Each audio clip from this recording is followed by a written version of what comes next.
ভ্যাঙ্কুভারের FIFA কংগ্রেসের মঞ্চে এক নজিরবিহীন দৃশ্য। ফিফা প্রেসিডেন্ট জিয়ান্নি ইনফান্তিনো বারবার অনুরোধ করছেন, এসো একসাথে দাঁড়াও, হাত মেলাও। কিন্তু ফিলিস্তিন ফুটবল ফেডারেশনের প্রেসিডেন্ট জিব্রিল রাজুব সরাসরি অস্বীকার করলেন। তিনি ইসরায়েলি কর্মকর্তা বাসিম শেখ সুলেমানের সঙ্গে ছবি তুলতে বা হাত মেলাতে রাজি হননি। রাজুব বললেন, আমরা চরম কষ্টের মধ্যে দিয়ে যাচ্ছি।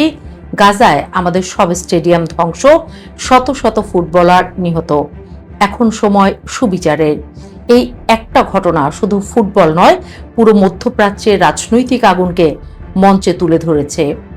আজ আমরা এই ঘটনাকে কেন্দ্র করে দেখব ইরান ইসরায়েল যুক্তরাষ্ট্র যুদ্ধ কিংবা ইরানের ফুটবল টিমের আমেরিকা যাওয়ার জটিলতা।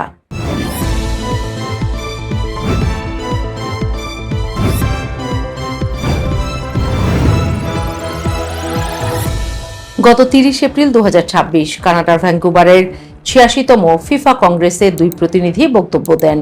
ইনফান্তিনো চেয়েছিলেন একটি ইউনিটি দেখাতে, দুজনকে নিজের পাশে দাঁড় করিয়ে ছবি তুলতে। কিন্তু রাজুব স্পষ্ট করে বলেন, যিনি ইসরায়েলের পক্ষে কথা বলেছেন এবং ফিলিস্তিনিদের দুর্ভোগের কথা উল্লেখ করেননি, তার সঙ্গে হাত মেলানো আমার পক্ষে সম্ভব নয়। এটা তিনি হোয়াইট ওয়াশ বা অপরাধ ধোয়া বলে অভিহিত করেন। ফিলিস্তিনিদের এই অভিযোগ দীর্ঘদিনের যে পশ্চিম তীরের অবৈধ বসতিতে ইসরায়েলি ক্লাব খেলছে আর উল্টো দিকে গাজায় ক্রীড়া অবকাঠামো ধ্বংস করছে ইসরায়েলি সেনারা। শত শত অ্যাথলেট নিহত।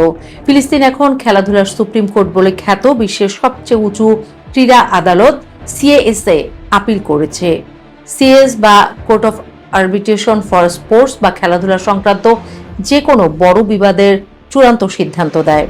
কোর্ট এখনো ইসরায়েলের বিরুদ্ধে শাস্তি দেয়নি। এখন এই ফুটবলের টেনশনকে আরো বড় করে তুলেছে 2026 সালের ইরান যুদ্ধ। 28 ফেব্রুয়ারি 2026 থেকে যুক্তরাষ্ট্র ও ইসরায়েল যৌথভাবে ইরানে ব্যাপক হামলা চালায় অপারেশন এপিক ফিউরি নামে। লক্ষ্য ছিল ইরানের নিউক্লিয়ার ও মিসাইল প্রোগ্রাম এবং নেতৃত্ব বদলে ফেলা। এতে ইরানের সুপ্রিম লিডার আলী খামেনি সহ অনেক শীর্ষ কর্মকর্তা নিহত হন। ইরান পাল্টা মিসাইল ও ড্রোন হামলা করে ইসরায়েল ও আমেরিকান ঘাঁটিতে। ফলে অঞ্চলে ব্যাপক ক্ষয়ক্ষতি, হাজার হাজার মৃত্যু এবং স্ট্রেইট অফ হরমুজে তেলের সংকট তৈরি করা হয়। ইরানকে তো ধ্বংস করা যায়নি, বরং ইরান এখন যুদ্ধের মাঠ নিজের করে নিয়েছে। এপ্রিলের শুরুতে পাকিস্তানের মধ্যস্থতায় সাময়িক যুদ্ধবিরতি হয়, কিন্তু উত্তেজনা এখনো আছে। নৌ অবরোধ, আলোচনার ব্যর্থতা, সব মিলিয়ে মধ্যপ্রাচ্য এখনো অস্থির। এই যুদ্ধের প্রভাব সরাসরি পড়েছে ফুটবলে। ইরান এশিয়ার শক্তিশালী দল। 2026 সালের বিশ্বকাপে যা যুক্তরাষ্ট্র, কানাডা ও মেক্সিকোতে হতে যাচ্ছে, তারা ইতিমধ্যে কোয়ালিফাই করে বসে আছে। তাদের গ্রুপ স্টেজের 3টা ম্যাচই যুক্তরাষ্ট্রের লস অ্যাঞ্জেলেসে 2টো এবং সিয়াটলে 1টা। ইরানের ফুটবল ফেডারেশন আগে বলেছিল যুদ্ধের কারণে আমেরিকায় যেতে চায় না। ম্যাচ মেক্সিকোতে সরিয়ে নেওয়ার অনুরোধ করেছে। তারা ভিসা সমস্যার, নিরাপত্তা এবং রাজনৈতিক উত্তেজনার কথা তুলে ধরেছে। কিন্তু FIFA president Gianni Infantino Vancouver কংগ্রেসে স্পষ্ট করে বলেছেন, ইরান অবশ্যই বিশ্বকাপে অংশ নেবে। তারা তাদের ম্যাচ যুক্তরাষ্ট্রেই খেলবে। যুক্তরাষ্ট্রের পক্ষ থেকে বলা হয়েছে, খেলোয়াড়রা স্বাগতম, কিন্তু ইরানের রেভলিউশনারি গার্ড আইআরজিসি এর সাথে যুক্ত কোনো কর্মকর্তার ভিসা দেওয়া হবে না। ট্রাম্প প্রশাসন বলছে, খেলোয়াড়রা ফুটবলার, তাদের আলাদা করে দেখা হবে। তবে ইরানের দিক থেকে এখনো অনিশ্চয়তা আছে। যুদ্ধের পর দেশের অভ্যন্তরীণ পরিস্থিতি, নিরাপত্তা উদ্বেগ এবং রাজনৈতিক চাপ সব মিলিয়ে ইরান টিমের আমেরিকা সফর বড় চ্যালেঞ্জ। খেলাধুলায় রাজনীতি কোনো নতুন ঘটনা নয়, বরং এটি দশকের পর দশক ধরে চলে আসছে। সবচেয়ে বড় উদাহরণ হলো অলিম্পিক গেমস।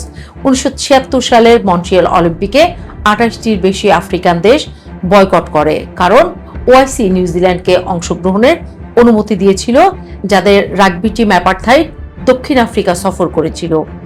1980 সালে যুক্তরাষ্ট্রের নেতৃত্বে 65টি দেশ মস্কো অলিম্পিক বয়কট করে সোভিয়েত আফগানিস্তান আক্রমণের প্রতিবাদে। 4 বছর পর সোভিয়েত ইউনিয়ন ও তার মিত্ররা লস অ্যাঞ্জেলেস অলিম্পিক বয়কট করে প্রতিশোধ নেয়। 1968 সালে মেক্সিকো অলিম্পিকে টমি স্মিথ এবং জন কার্লোসের ব্ল্যাক পাওয়ার স্যালুট ও রেসিজমের বিরুদ্ধে একটি আইকনিক রাজনৈতিক প্রতিবাদ হয়ে আছে।